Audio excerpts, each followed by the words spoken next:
ટોપ સ્ટોક્સની details જાણીએ. સહયોગી આરતી અને તૃપ્તિ આપણી સાથે જોડાઈ ગયા છે. આપ બંનેને ગુડ મોર્નિંગ. અને આરતી, શરૂઆત કરીએ કયા સ્ટોક્સ પર ફોકસ?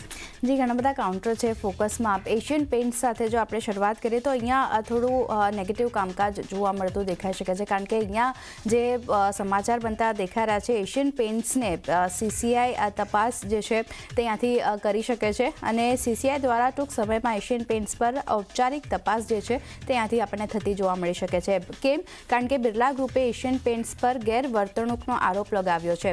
હવે આ બિરલા ઓપસ પેઇન્ટ્સ જે છે તેમના દ્વારા એન્ટી ટ્રસ્ટ ફરિયાદ જે છે એના આધારે અહીંયા CCI જે છે તે એશિયન પેઇન્ટ્સની તપાસ કરતી આપણને જોવા મળી શકે છે અને એશિયન પેઇન્ટ્સને ડીલર્સને ચેતવણી આપવા માટે પુરવઠામાં વિલંબ કરવાના આક્ષેપ જે છે તે અહીંયાથી બનતા દેખાઈ રહ્યા છે. બિરલા ઓપસ પેઇન્ટ્સને બાકાત રાખવા માટે ડીલરો પર અયોગ્ય પ્રભુત્વનો ઉપયોગ તેમણે કર્યો છે તેવું બિરલા ઓપસ તરફથી કહેવામાં આવ્યું છે, જેની તપાસ હવે CCI જે છે ત્યાંથી કરતી જોવા મળશે. સાથે જ એશિયન પેઇન્ટ્સ 53% સ્થાપિત પેઇન્ટ ઉત્પાદન ક્ષમતા ધરાવે છે અને સાથે 1.6 લાખ ટચ પોઈન્ટ અને 74,000થી વધુ ડીલરો એશિયન પેઇન્ટ્સ પાસે છે. એટલે ઘણા બધા ડીલર્સો તેમની પાસે છે અને એશિયન પેઇન્ટ્સ પર એવા આરોપો છે અત્યારે કે તેમણે ડીલર્સોને ખાસ કરીને ધમકાવ્યા છે, તેમને અમુક ઓફર્સો આપી છે કે તેઓ બિરલા ઓપસ તરફ ન જાય. એટલે બિરલા ઓપસ તરફથી જે ફરિયાદ કરવામાં આવી છે તેના પર પણ નજર કરવાની રહેશે. એશિયન પેઇન્ટ્સે ડીલર્સને ધમકી આપી છે, ગ્રાસિમ ઇન્ડસ્ટ્રીઝ સાથે કામ કરશે તો તે ક્રેડિટ મર્યાદા ઘટાડશે. આ નિવેદનો જે છે ખાસ કરીને આ ફરિયાદ ઓપસ બિરલા તરફથી કરવામાં આવી છે. બિરલા ઓપસે આ ફરિયાદ કરી છે અને કોન્ટ્રાક્ટ પણ રદ કરવામાં આવશે તેવી ધમકી ખાસ કરીને એશિયન પેઇન્ટ્સ તરફથી ડીલર્સોને આપવામાં આવી છે.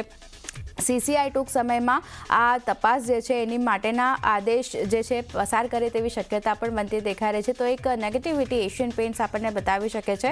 જો બે પ્લેયર છે, એશિયન પેઇન્ટ્સ જે જૂનું પ્લેયર છે અને બિરલા ઓપસ જે હમણાં નવું આવ્યું છે, તો આ બંને વચ્ચે કંપનીઓ વચ્ચે જે અત્યારે મુદ્દો ચાલી રહ્યો છે, અહીંયા કઈ રીતે એક રિએક્શન, આજે થોડું સેન્ટિમેન્ટલ રિએક્શન એશિયન પેઇન્ટ્સ બતાવી શકે છે, પણ ધ્યાન રાખવાનું રહેશે. એક નેગેટિવ ઇમ્પેક્ટ સ્ટોક આપણને બતાવશે. નેક્સ્ટ કાઉન્ટર સુઝલોનનું છે.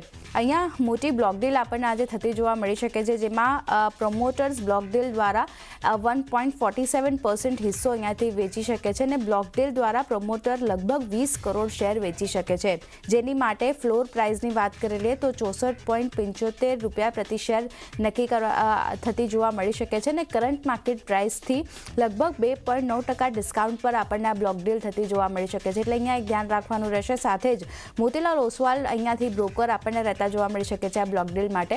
તો એક ફોકસ સુઝલોન પર રાખવાનું રહેશે. અહીંયા આજે એક બ્લોક ડીલના સમાચાર છે. અહીંયા બ્લોક ડીલ બાદ કઈ રીતે સ્ટોક રિએક્ટ કરે છે એના પર નજર રાખવાની રહેશે. નેક્સ્ટ કાઉન્ટર રાઇટ્સનું છે. MOU કરવાના સમાચાર આવતા દેખાઈ રહ્યા છે, જ્યાં હિન્દુસ્તાન કોપર સાથે MOU કર્યા છે અને શેની માટે MOU કરવામાં આવ્યા છે તો ભારત અને વિદેશમાં critical mineral supply chain develop કરવા માટે આ MOU બંને કંપનીઓ વચ્ચે થયા છે. તો એક ફોકસ હિન્દુસ્તાન કોપર પર રાખવાનું રહેશે અને બીજું રાઇટ્સ પર પણ આની રિએક્શન પોઝિટિવ સાઇડનું બનતું દેખાઈ શકે છે, ધ્યાન રાખવાનું રહેશે. BEL નેક્સ્ટ કાઉન્ટર છે. કરાર કરવાના સમાચાર અહીંયા પણ આવતા દેખાઈ રહ્યા છે. પોઝિટિવિટી સ્ટોક બતાવી શકે છે. કંપનીએ ટાટા ઇલેક્ટ્રોનિક સાથે કરાર કર્યા છે અને સેમિકન્ડક્ટરમાં શક્યતાઓ શોધવા માટે ખાસ કરીને આ કરાર બંને વચ્ચે કરવામાં આવ્યા છે. તો એક ફોકસ BELના કાઉન્ટર પર પણ રાખવાનું રહેશે.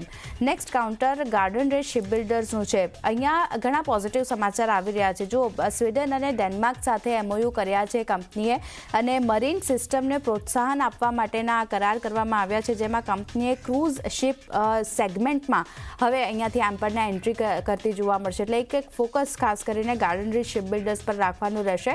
અહીંયા જે સ્વીડનમાં કંપનીએ મરીન પ્રોપોર્શનલ સિસ્ટમના ગ્લોબલ સ્પેશિયાલિસ્ટ જે છે બર્ગ પ્રોપોર્શનલ તેમની સાથે કરાર કર્યો છે અને પાર્ટનરશિપ જે છે તે કંપની કો ડેવલપિંગ અને મેન્યુફેક્ચરિંગ પ્રોપોર્શનલ ઇક્વિપમેન્ટ અને ખાસ કરીને ગવર્મેન્ટના ઇન્ડિયન ગવર્મેન્ટના જે અપકમિંગ પ્રોજેક્ટ છે તેને સપોર્ટ કરવા માટે આ બંને કંપનીઓ વચ્ચે કરાર કરવામાં આવ્યા છે. અને બીજી બાજુ ડેનમાર્ક બેઝ જે કંપની છે સનસ્ટોન, જે એમની સાથે MOU કરવામાં આવ્યા છે, જે ક્રૂઝ વેસલ સેગમેન્ટમાં કી પ્લેયર છે, એટલે કંપનીએ તેમની સાથે પણ કરાર કર્યા છે. અને આ કરાર એવા જહાજોની ડિઝાઇન અને નિર્માણમાં ભવિષ્યના સહયોગ માટે ખાસ કરીને અત્યારે જે ડેવલપમેન્ટ છે તે અહીંયાથી આપણને કરતા જોવા મળશે, જે ઇન ફ્યુચર જે છે હેલ્પ થશે. તો એક ફોકસ ખાસ કરીને ગાર્ડનરી શિપ બિલ્ડર્સ પર રાખવાનું રહેશે. બે સ્વીડનમાં અને ડેનમાર્કમાં અલગ અલગ કંપનીઓ સાથે કંપનીએ કરાર કર્યા છે, ફોકસ રાખવાનું રહેશે અહીંયા.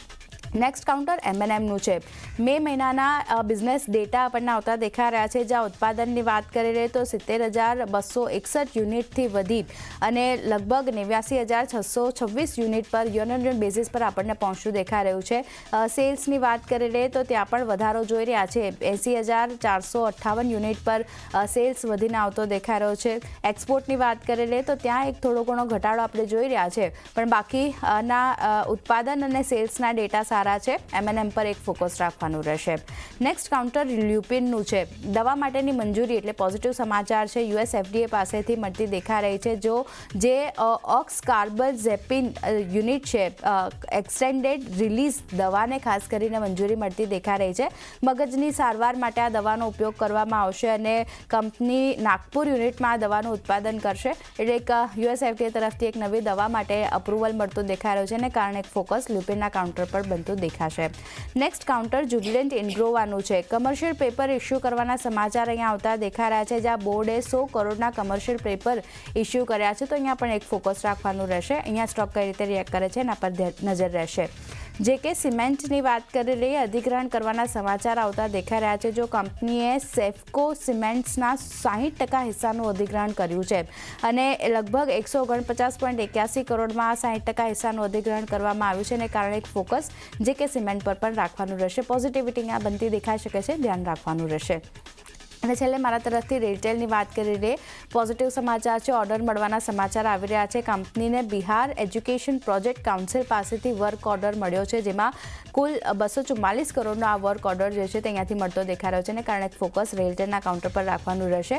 અહીંયા એક પોઝિટિવિટી આ સમાચારના લીધે બનતી દેખાઈ શકે છે, તો ધ્યાન રાખવાનું રહેશે. પણ ઘણા બધા કાઉન્ટર છે. એશિયન પેઇન્ટ, સુઝલોન એનર્જી, ખાસ કરીને બ્લોકડીલના સમાચાર અને ગાર્ડનરી શિપ બિલ્ડર્સ જેવા કાઉન્ટર જે ફોકસમાં રાખવાના રહેશે. પણ એ સિવાય તૃપ્તિ અન્ય પણ ઘણા બધા કાઉન્ટર છે જ્યાં સમાચારનું રિએક્શન જોવા મળશે. ક્યાં ફોકસ?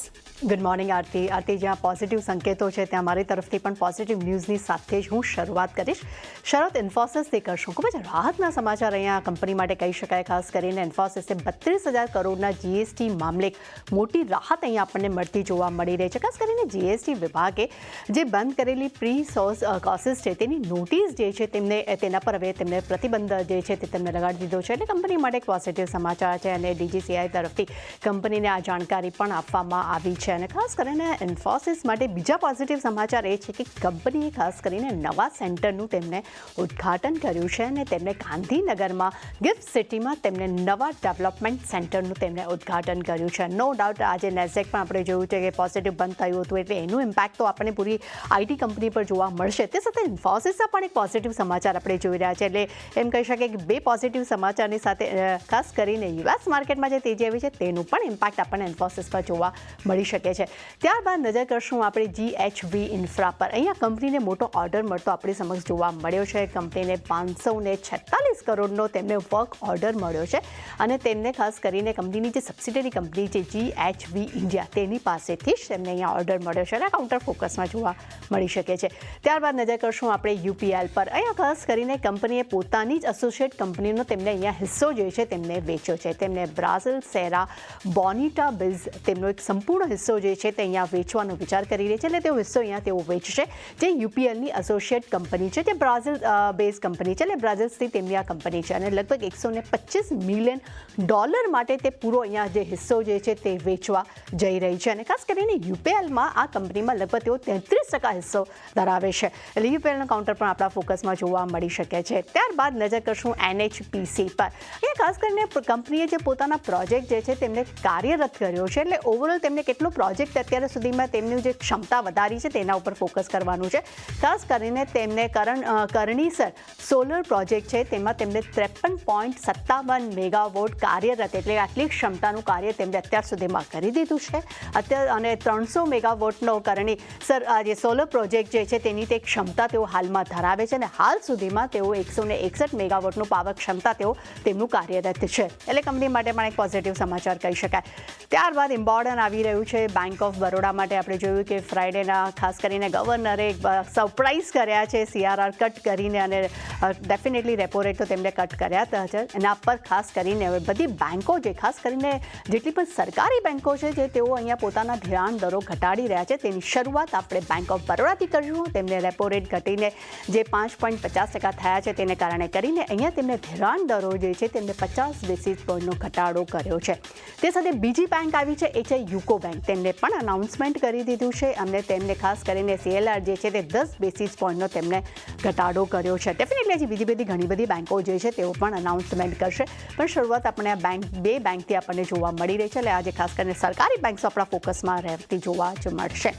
ત્યારબાદ નજર કરશું MCX પર. અહીંયા પણ પોઝિટિવ સમાચાર છે. કંપનીને ખાસ કરીને ઇલેક્ટ્રિસિટી ડેરિવેટિવ્સને શરૂ કરવા માટે સેબી પાસેથી અહીંયા તેમને મંજૂરી મળતી જોવા મળી છે. એટલે MCXનું કાઉન્ટર પણ ફોકસમાં રહેશે. ત્યારબાદ નજર કરશું એપ્સકોન ઇન્ફ્રા પર. અહીંયા કંપનીને ખાસ કરીને રિલાયન્સ પાસેથી 700 કરોડનો LOA એટલે કે કંપનીને ઓર્ડર મળ્યો છે. એટલે આ કાઉન્ટર પર ફોકસમાં જોવા મળી શકે છે. ત્યારબાદ નજર કરશું PNC ઇન્ફ્રા પર. અહીંયા પણ કંપનીને મોટો ઓર્ડર મળ્યો છે. ખાસ કરીને રાજસ્થાનના પબ્લિક વર્ક ડિપાર્ટમેન્ટ પાસેથી કંપનીને ઓર્ડર મળ્યો છે. ખાસ કરીને તેમને ફ્લાયઓવરના કન્સ્ટ્રક્શન માટે તેમને ઓર્ડર મળ્યો છે કે રાજસ્થાનમાં ખાસ કરીને ભરતપુરમાં હીરાદાર ચોહરા જે છે એટલે કે ખાસ કરીને જે 4 રસ્તા છે, 4 રસ્તા વચ્ચે તેમને ફ્લાયઓવરનું ડેવલપમેન્ટ કરવા માટે તેમને અહીંયા ઓર્ડર્સ આપણને મળતો જોવા મળ્યો છે. એટલે આ કાઉન્ટર પર ફોકસમાં જોવા મળી શકે છે.